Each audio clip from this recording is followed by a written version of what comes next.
Isan. Hari ini kami akan mempresentasikan hasil diskusi kami yang berjudul dampak pencemaran tanah, di mana bahan kimia buatan manusia masuk ke dalam tanah dan merubah lingkungan tanah alami.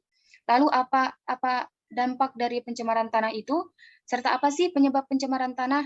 Nah, untuk penjelasan lebih lanjut, marilah kita simak dengan seksama penjelasan dari pemateri pertama yang akan disampaikan oleh Zainatul Yusriah. Kepada Zainatul, saya persilahkan.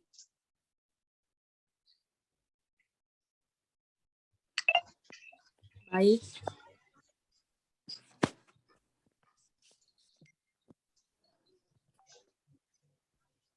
Pengertian pencemaran tanah adalah keadaan di mana bahan kimia buatan manusia masuk dan merubah lingkungan tanah alami.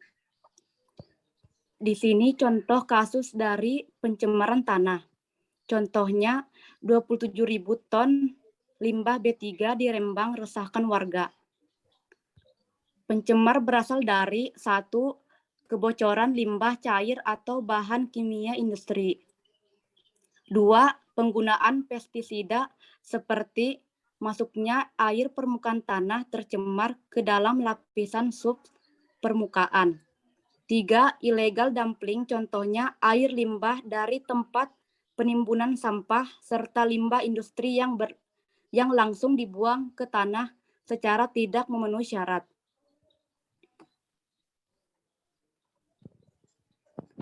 Pengertian tanah menurut Peraturan Republik Indonesia Nomor 150 Tahun 2000 tentang pengendalian kerusakan tanah untuk produksi biomasa.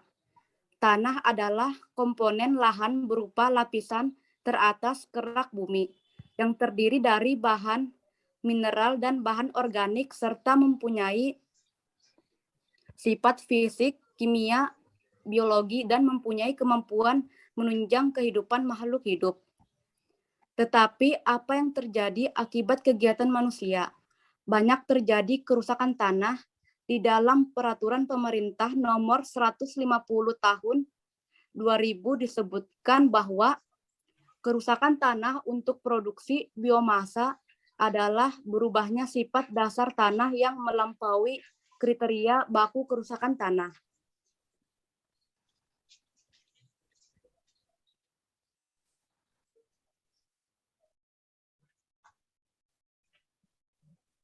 Selanjutnya, ada penyebab pencemaran tanah.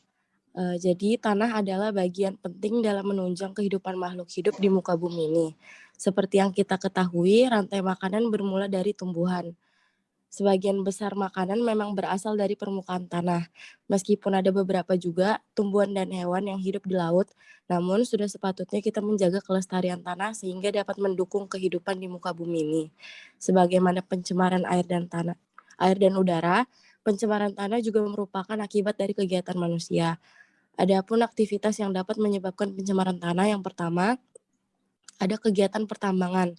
Selama ekstraksi dan penambangan, dibuat semacam gua yang besar di bawah permukaan bumi, dan hal itu dapat membahayakan keutuhan tanah, sehingga menyebabkan keruntuhan untuk mengisi ruang aktivitas yang ditinggalkan setelah kegiatan tersebut.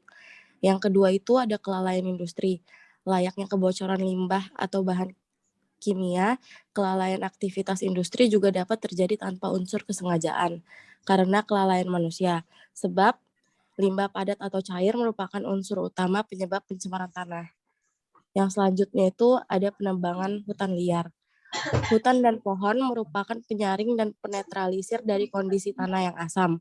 Kalau penebangan dilakukan terus-menerus tanpa penanaman kembali, maka akan berakibat fatal bagi kondisi tanah. Yang keempat, ada kebocoran minyak dalam jumlah yang besar. Meskipun kebocoran minyak dalam jumlah yang besar ini jarang kita temui, namun dampak dari kebocoran tersebut dapat membuat tanah menjadi kering dan tercemar. Dan yang terakhir itu penggunaan pestisida berlebih.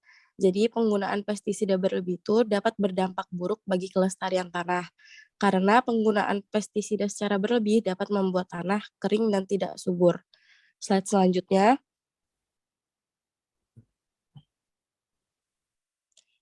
Jadi di slide selanjutnya ada sumber bahan pencemar tanah. Pencemar tanah mempunyai hubungan yang erat dengan pencemar udara dan air. Maka sumber pencemar udara dan air juga merupakan sumber pencemar tanah. Berikut contoh gas-gas pencemar tanah. Yang pertama itu ada CO2 atau karbon dioksida, yang kedua ada NO2 atau nitrogen dioksida, dan yang ketiga ada SO2 atau sulfur dioksida yang menjadi bahan pencemar udara yang larut dalam air hujan dan turun ke tanah dan dapat menyebabkan terjadinya hujan asam sehingga menimbulkan terjadinya pencemaran pada tanah.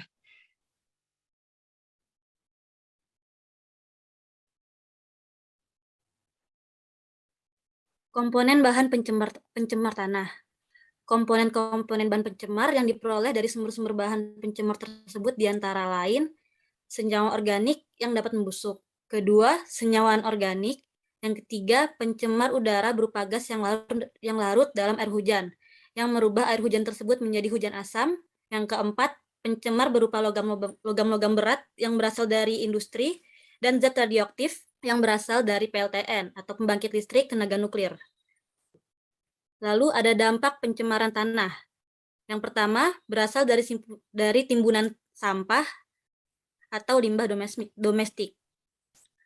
Timbunan sampah dan limbah domestik dapat mengganggu atau mencemari karena lindi, air sampah yang berbau. Lalu, sampah anorganik tidak dapat terbiodegradasi, yang menyebabkan kesuburan dan mikroorganisme tanah berkurang. Lalu, timbunan sampah juga menghasilkan gas nitrogen dan asam sulfida. Adanya zat merkuri, krom, dan arsen. Sampah juga dapat menutupi timbunan sampah juga dapat menutupi tanah yang tidak dapat dimanfaatkan.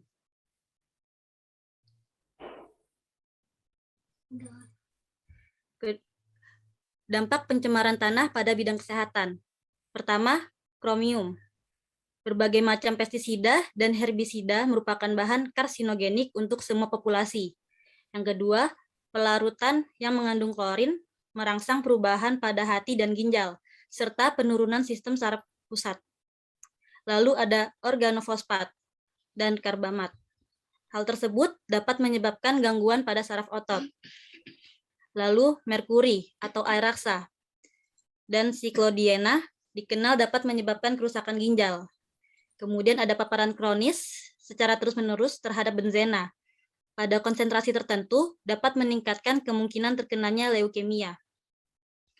Yang terakhir, timbal sangat berbahaya pada anak-anak, dikarenakan dapat menyebabkan kerusakan otak serta kerusakan ginjal pada seluruh populasi.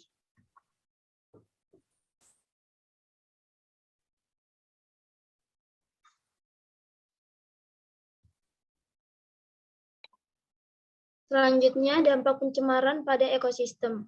Yang pertama, perubahan kimiawi tanah yang radikal dapat timbul dari adanya bahan kimia yang beracun atau berbahaya. Bahan kimia yang beracun tersebut dapat menyebabkan perubahan metabolisme dari mikroorganisme endemik dan antropoda yang hidup di lingkungan tanah tersebut. Perubahan lingkungan tanah dapat memusnahkan beberapa spesies primer dari rantai makanan yang akan memberi akibat besar terhadap rantai makanan tersebut. Kemudian jika kehidupan piramida terbawah pada ekosistem menelan banyak bahan kimia, maka akan terkonsentrasi pada penghuni piramida atas. Contohnya, konsentrasi DDT pada burung menyebabkan rapuhnya cangkang telur, meningkatnya kematian anakan, dan kemungkinan hilangnya spesies tersebut.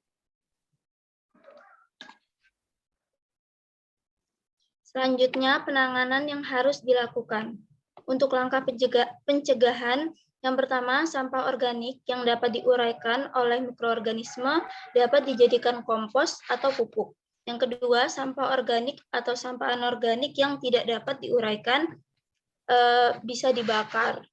Terus yang ketiga, pengelolaan terhadap limbah industri yang mengandung logam berat sebelum dibuang maka harus melalui proses pemurnian.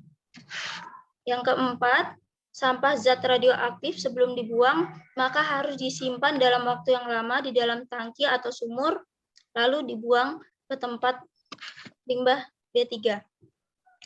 Penggunaan pupuk atau pestisida tidak boleh berlebihan dan harus sesuai dengan anjuran yang sudah diterapkan. Usahakan memakai atau menggunakan atau membuang deterjen yang menggunakan senyawa organik yang dapat dimusnahkan atau diuraikan oleh mikroorganisme.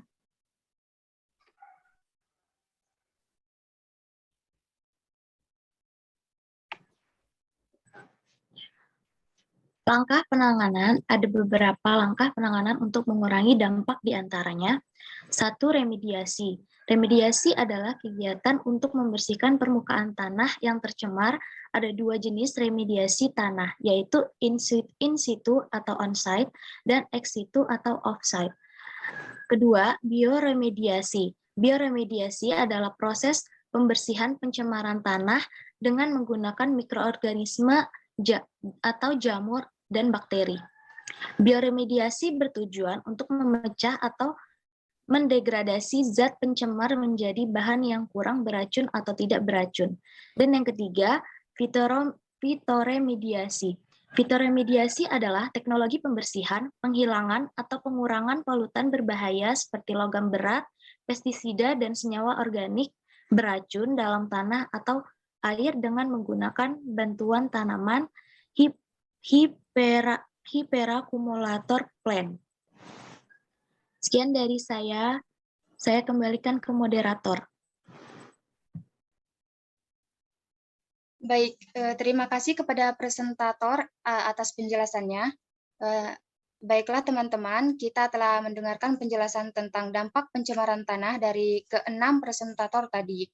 Agar pengetahuan kita tidak berhenti nih, sampai di sini saja, saya akan membuka sesi diskusi yang mana kalian bisa menanyakan, menyanggah, atau memberikan tanggapan apapun terkait dampak pencemaran tanah yang telah kami jelaskan.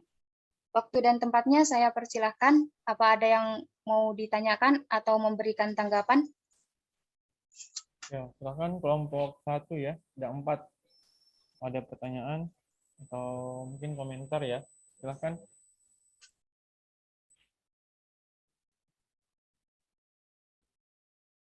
Bisa di kolom chat ya, kolom chat atau langsung bertanya. Silakan.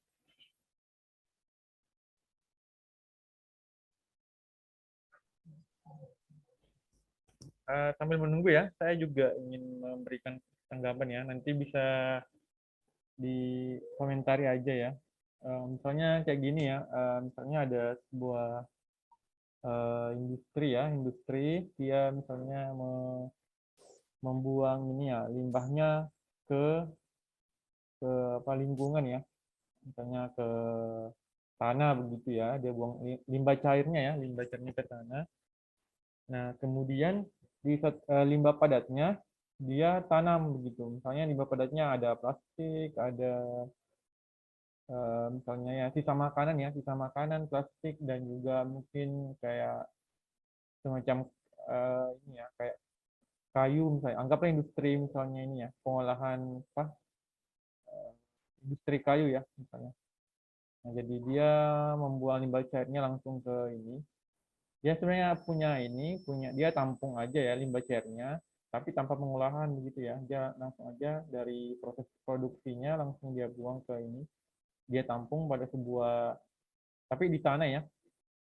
Di tanah gitu, langsung ke tanah, tapi dia tampung, kemudian limbah padatnya dia kubur gitu. Dia tanam ya, masukkan, tapi dicampur semua. Plastik, kemudian kayunya, ada sisa makanan misalnya, pekerjanya ya, sisa makanan pekerjaan ditampung di situ. Nah, yang saya mau tanyakan kira-kira menurut kalian pada kasus ini dampak apa yang bisa terjadi ya? Dampak apa yang bisa terjadi, dan kira-kira kalau menurut kalian ini tidak memenuhi standar ya, tidak memenuhi standar pengolahan lingkungan, kira-kira menurut kalian solusi yang bisa kalian berikan apa gitu? Mengerti ya? Siapa tadi? Devi, Zainatul, Alessia, siapa lagi? Azahra ya. Sarah, Fadila. Silahkan, mungkin ada yang bisa memberikan komentar. Nggak usah takut memberikan komentar, dikeluarkan aja komentarnya.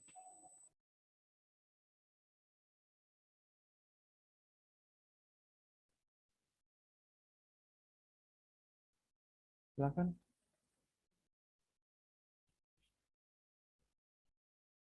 Ini sekaligus latihan ya. Jadi misalnya kalau kalian tugas akhir kan ditanya-tanya ya.